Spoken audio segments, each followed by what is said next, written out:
warahmatullahi wabarakatuh. Perkenalkan, nama saya Jumani. Nama saya Farah Septianingsih. Nama saya Fadia. Nama saya Cetri Rizkatul Miska. Kali ini kami akan memperkenalkan pariwisata yang ada di Banda Aceh yang berupa kearifan lokalnya. Masjid Raya Baitur Rahman adalah sebuah masjid yang terletak di pusat kota Banda Aceh sekaligus sebagai ikon kota Banda Aceh. Masjid Raya Baitur Rahman adalah simbol agama, budaya, semangat, kekuatan, perjuangan, dan nasionalisme rakyat Aceh.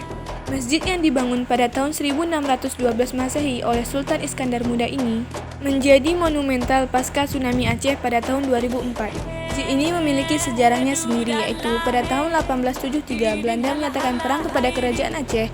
Masjid ini dijadikan markas pertahanan oleh para pejuang kerajaan Aceh seperti Tengku Umar dan Cut Nyak Dien.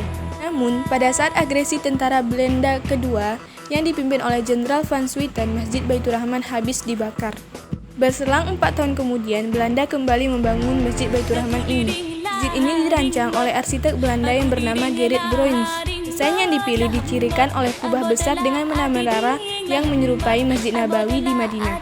Interiornya dihiasi dengan dinding berpilar, tangga marmer dan lantai dari Tiongkok, jendela kaca Patria dari Belgia, pintu kayu berdekorasi dan lampu hias gantung perunggu. Batu-batunya bangunannya berasal dari Belanda. Masjid ini selesai pada Desember 1881 dengan hanya satu kubah dan ukurannya tidak terlalu luas. Kemudian pada tahun 1993, Gubernur Aceh Ibrahim memperluas wilayah masjid ini. Sekarang Masjid Raya Baitur Rahman memiliki 7 kubah, 4 menara dan 1 menara induk, dan di tengah-tengahnya terdapat sebuah kolam.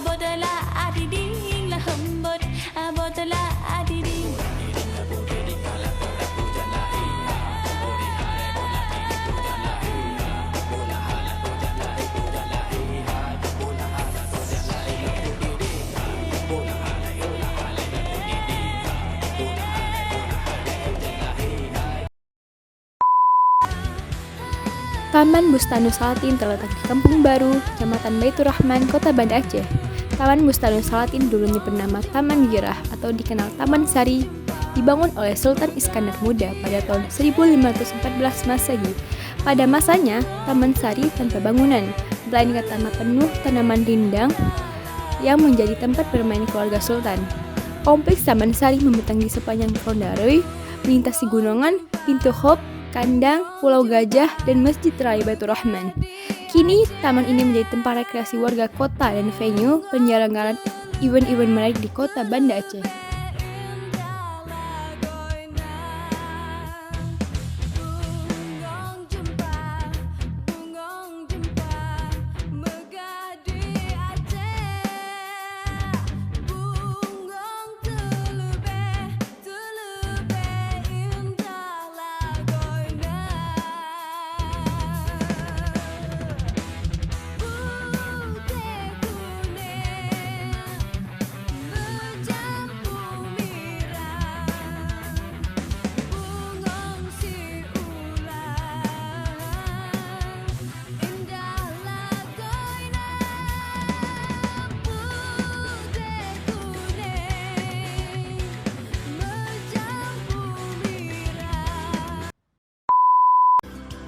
Gempa bumi dan tsunami yang terjadi di Aceh pada tahun 2004 silam merupakan salah satu bencana besar yang dialami Indonesia.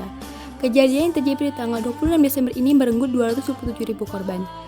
Gempa bumi dengan kekuatan 9,1 skala Richter dan ketinggian tsunami hingga 30 meter ini begitu dahsyat.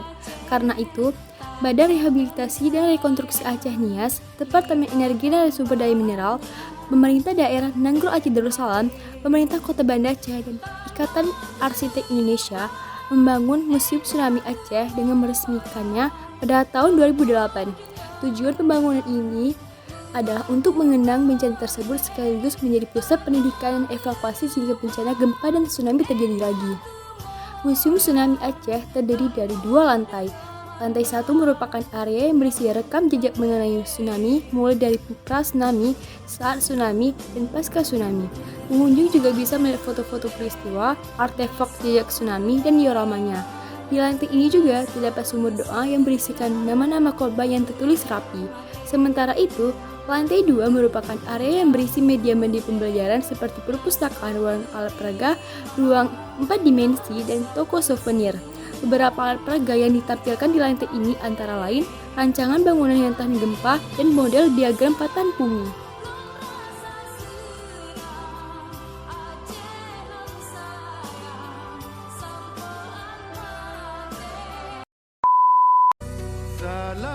Monumen PLTD Apung, saksi bisu kedahsyatan tsunami Aceh.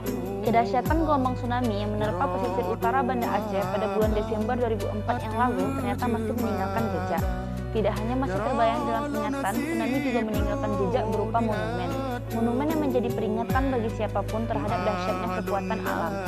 Salah satunya adalah monumen PLTD atau yang biasa disebut dengan Pembangkitan Listrik Tenaga Diesel Apung di Desa Punge Bancut, Banda Aceh.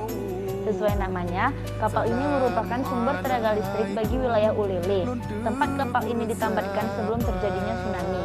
Kapal dengan panjang 63 meter ini mampu menghasilkan daya besar 10,5 MW dengan luas mencapai 1.900 meter persegi dan bobot 2.600 ton.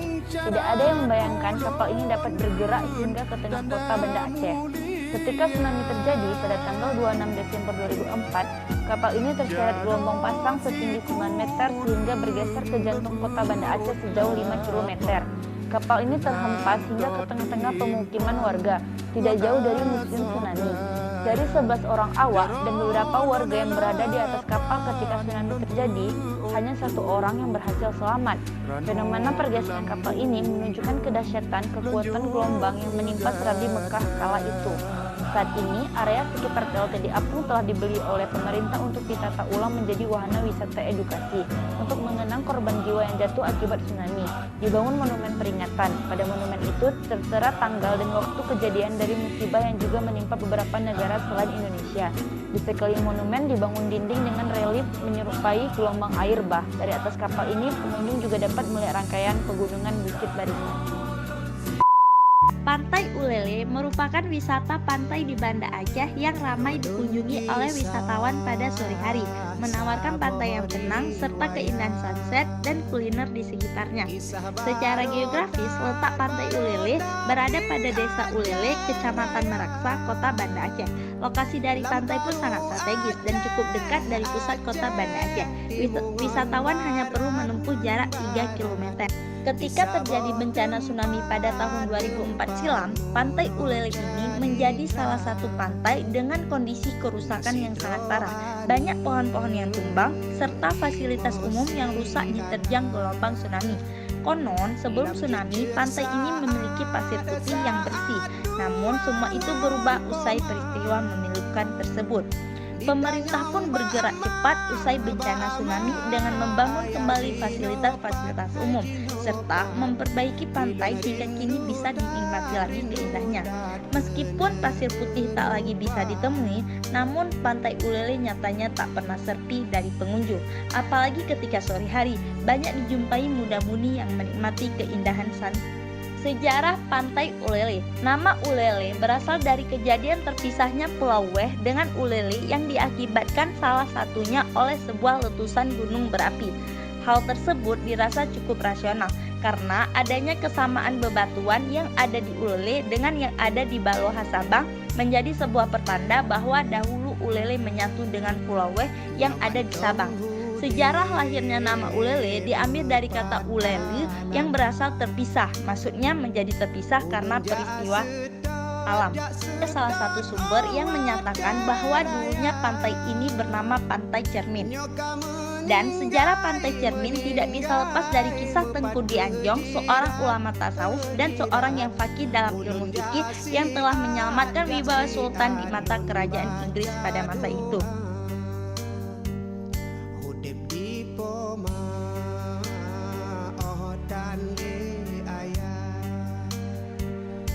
Jatuh